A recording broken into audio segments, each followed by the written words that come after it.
ರೈತರ ಬಗ್ಗೆ ಸಚಿವ ಶಿವಾನಂದ ಪಾಟೀಲ್ ವಿವಾದಾತ್ಮಕ ಹೇಳಿಕೆಯನ್ನ ನೀಡಿದ್ದಾರೆ.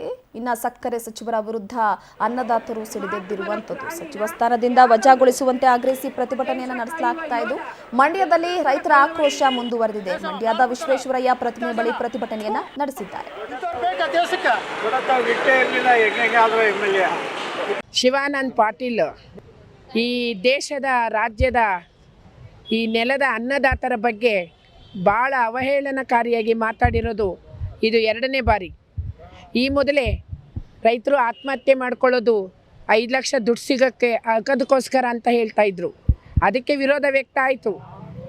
ಈಗ ಎರಡನೇ ಬಾರಿ ರೈತರು ಬರಗಾಲಕ್ಕೆ ಕಾಯ್ಕೊಂಡು ಕೂತಿದ್ದಾರೆ, ಬರ ಪರಿಹಾರ ಸಿಗುತ್ತೆ ಅಂತೇಳಿ ಅಂತ ಹೇಳುವ ಮಾತಿನ ಮೂಲಕ ನಿಜವಾಗ್ಲೂ ಕೂಡ ಈ ದೇಶದ ಅನ್ನದಾತನಿಗೆ ಅವರು ಅವಮಾನ ಮಾಡಿದ್ದಾರೆ.